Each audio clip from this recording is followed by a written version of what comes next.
Vamos agora à entrevista do dia com Maria Lídia Flandoli. Está na Constituição para quem quiser ler. Segurança pública é dever do Estado, direito e responsabilidade de todos.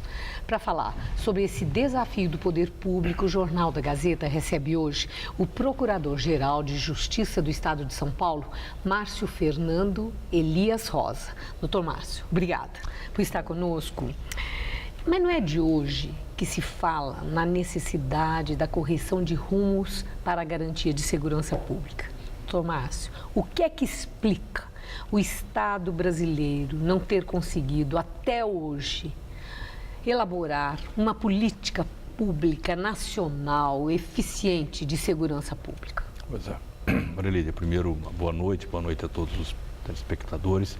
Falta enfrentar este problema com uma visão moderna e assumirmos todos nós que estamos no Estado, de algum modo, o Ministério Público, toda a comunidade política, jurídica, imprensa, sociedade civil, enfim, assumirmos um discurso propositivo. Falta enfrentarmos um problema. Eu gosto sempre de fazer um paralelo.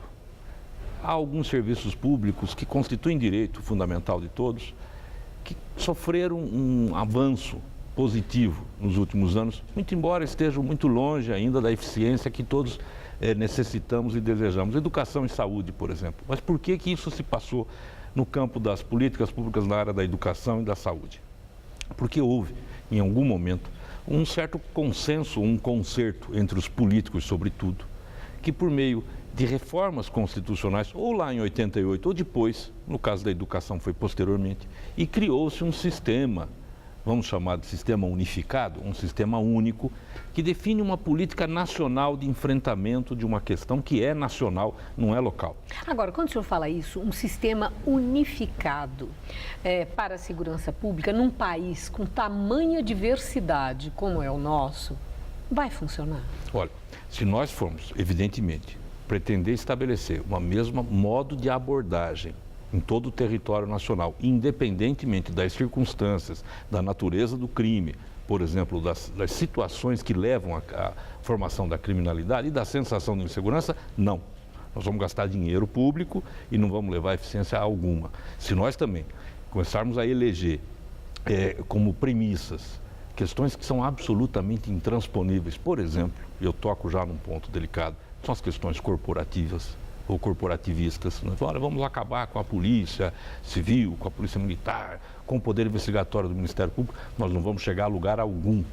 O que nós temos é que, diante da realidade, e qual é a realidade? Uma sensação absurda de insegurança.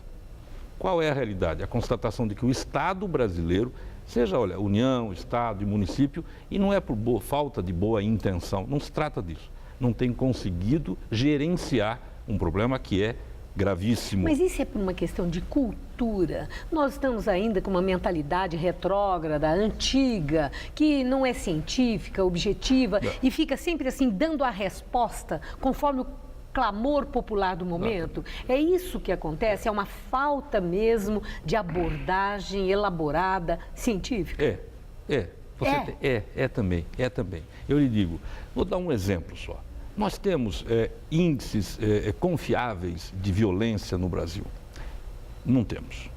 Nós temos a unificação daqueles que são responsáveis pelo trabalho de prevenção à criminalidade com aqueles que realizam a investigação criminal? Não temos.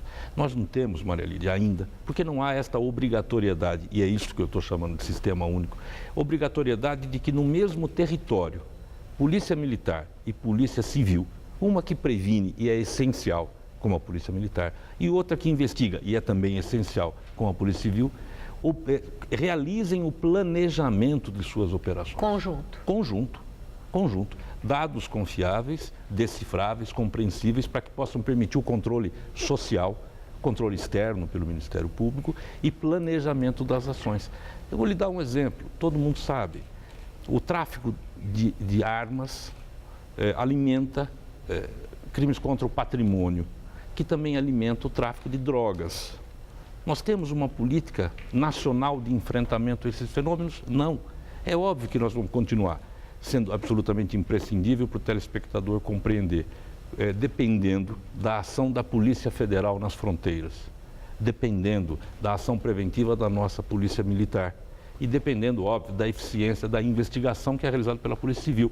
E precisamos descobrir Quer dizer, também, nada disso isoladamente vai funcionar. ninguém vai dar conta, não é? Ninguém vai dar conta. E os municípios. A função pacificadora que as guardas civis municipais podem ter. Vou lhe dar um exemplo, para ficar mesmo com discurso propositivo nos ambientes escolares. Quem é que deve fazer patrulha naquele ambiente, no entorno das escolas públicas? Ser um mediador de conflitos. Por que não o guarda civil metropolitano, por exemplo? Não é? Por que não assumir essa função pacificadora? Me chama a atenção e, olha, até me incomoda um pouco quando dizem, fizemos uma ação de pacificação de uma região, não é? A Polícia Militar.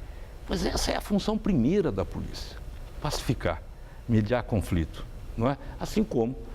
A mediação de conflito é a prevenção, né? Essa é a prevenção. É a prevenção. E depois o outro ciclo, Maria Lídia, que é a investigação criminal e a garantia de que a lei penal de fato seja aplicada. Acabamos de ouvir uma matéria muito boa aqui na Gazeta sobre as penas alternativas. Nós precisamos em busca disso. Mas há uma resistência muito grande, porque tudo isso que o senhor está dizendo tem que passar pelo Congresso. Porque é uma mudança na Constituição. Exato. Não é verdade? É verdade. Mas, e isso é necessário que haja a compreensão por parte dos chamados representantes do povo, que são eles que votam as leis, e do empenho do Poder Executivo em querer que isso ande. Né? E então, nós já tivemos um exemplo na época da Copa do Mundo. As forças institucionais se uniram, os governos de estado, o poder municipal, o governo federal, as polícias. Nós tivemos uma amostra muito pequena, mas deu gosto, porque tudo fluiu, correu bem, porque que essa coisa não anda para ser ampla, geral e irrestrita. Como o senhor defendeu num artigo excelente seu, chamando para o debate, para a importância dessa unificação. Esses exemplos que você deu, Maria Lídia, são muito bons pelo seguinte, mostra que os profissionais da área querem essa aproximação. Querem.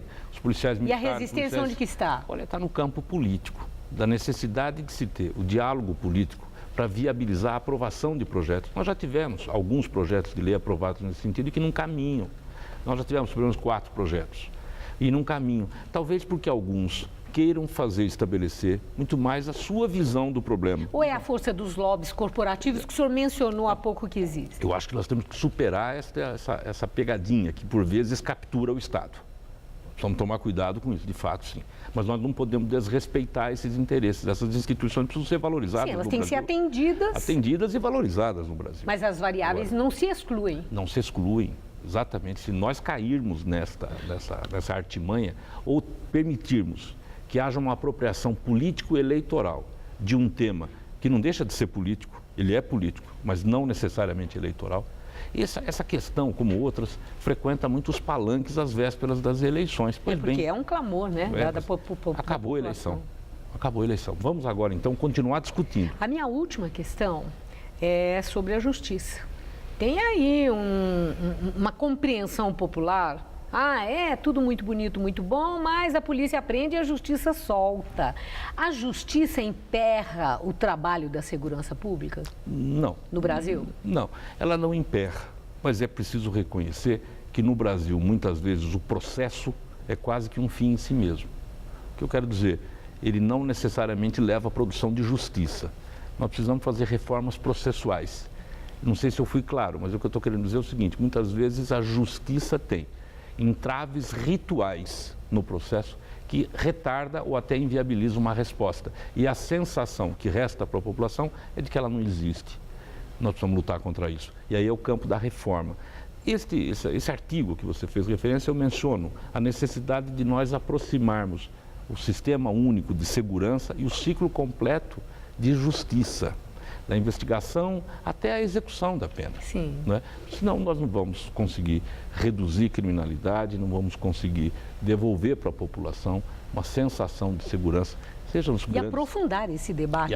Esse debate não pode ficar num artigo esparso, né? Não pode ficar assim, numa iniciativa de um parlamentar, depois vai para o gavetão, né? Num empenho, né, do poder público...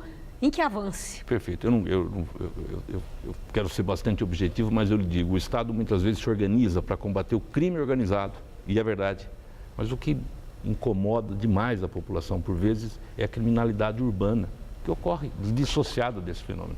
Isso que eu estou propondo. Vamos fazer uma discussão séria do fenômeno para apresentar as propostas. Muito obrigada por seus esclarecimentos, doutor Márcio. Eu agradeço. Uma boa noite. Uma boa noite a todos. Muito obrigado.